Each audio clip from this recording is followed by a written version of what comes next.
With the news this week that for the first time all of Britain's biggest lenders passed the Bank of England's financial stress tests, it could be a good time to snap up some shares in them.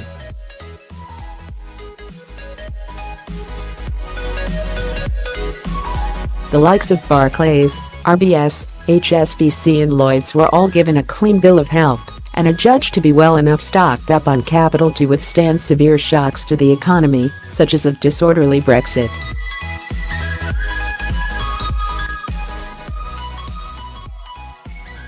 In light of this, the shares arguably present a safer bet than they have done over recent years.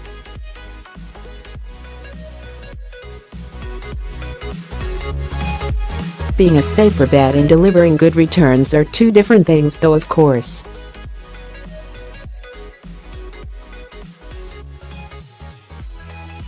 Bank shares have been on a roller coaster ride, but there are reasons to think they could be in for a better spell over the coming few years.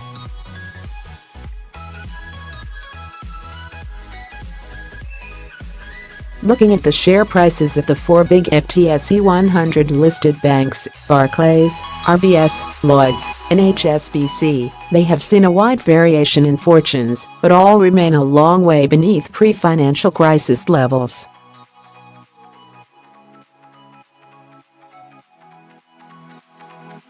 Given they are very much a mixed bag, it may pay to pick one or two, rather than all four, based on things such as your preference for dividend income over share price growth and time horizon for the investment.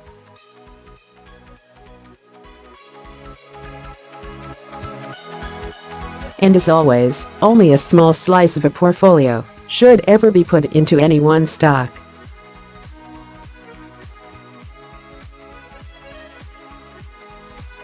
There is also significant difference in the share price to book assets ratio and dividend yield, the amount paid out relative to the share prices shown below.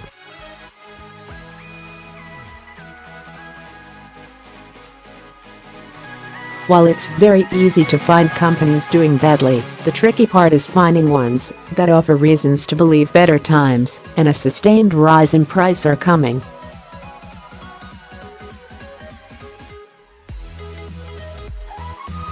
When looking at UK banks, this week's clean bill of health received from the Bank of England could provide one such reason.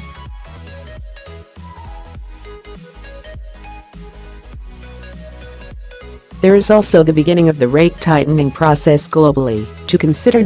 Central banks in the US, and to a lesser extent the UK, have set out on a rate rise cycle, while the European Central Bank has taken some tentative steps towards reining in its monetary looseness.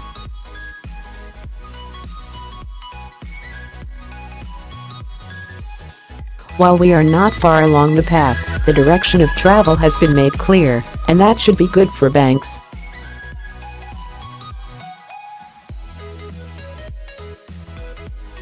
Banking profitability is tied to interest on the cash it holds and lends, and broadly speaking, the higher the rate the better the profits, up to a reasonable point.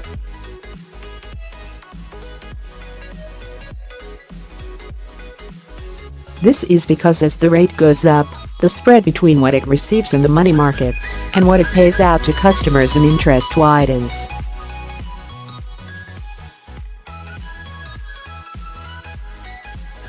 Of course, all this is blown out of the water if a severe economic shock occurs and a bank is not sufficiently well stocked with cash reserves, as happened in the financial crisis of 2007-2008.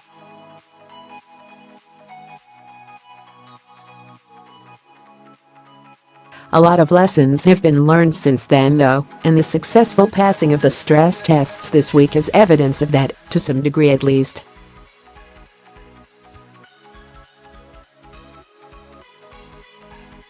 Rob James, financials analyst and co-manager of the Old Mutual Contingent Capital Fund, sees the stress test results as a significant step and says it may signal an improvement in dividend payouts from the banks.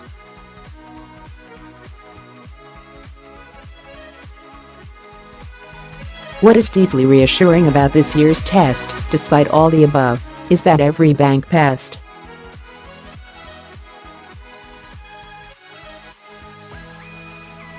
So in answer to that perennial question, are we nearly there yet? This time the response is a resounding yes.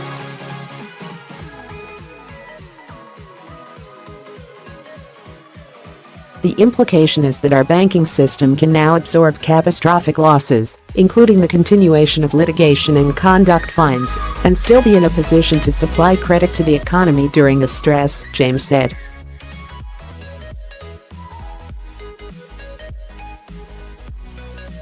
Of course, all this extra security in the system comes at a cost. Banks are now far less leveraged than they were in the past, and their returns are now far lower than they were, he continued.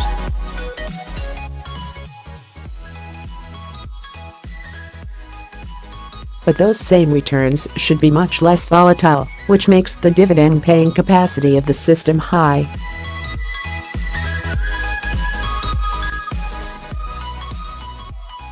So, as investors, we can once again look forward to high dividends from these stocks, something we have not seen for quite some time.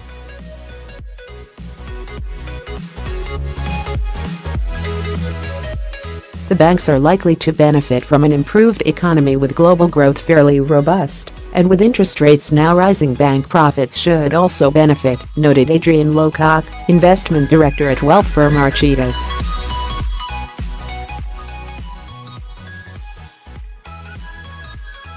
Banks tend to perform better during the latter phases of the economic cycle as consumers become more confident and borrow and spend more.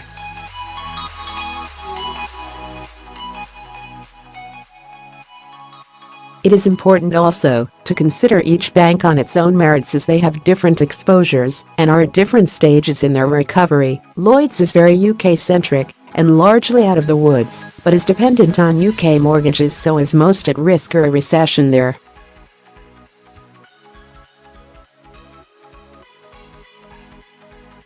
RBS is still recovering, but it does look as if progress has been made. Barclays and HSBC are more international in their makeup, so would benefit from stronger growth from overseas.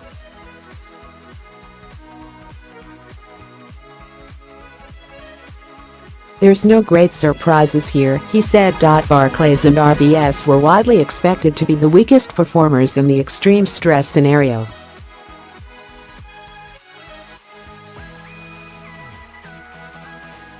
Overall, the results show that there are pockets of problems in the sector, but that the banks are broadly ticking all of the right stress test boxes.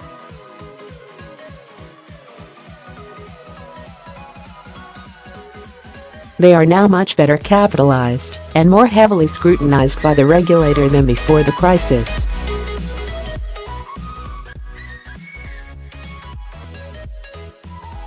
But the tests have also focused this year on non-UK risks, with an emphasis on Asia.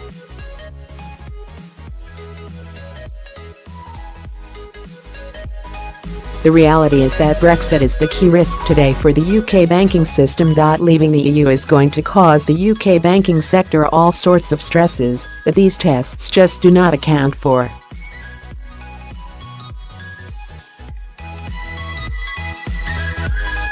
Stock analysts at investment.The have a mixed opinion on the banks as well. They have a buy recommendation for Lloyds and sell recommendations for RBS and HSBC.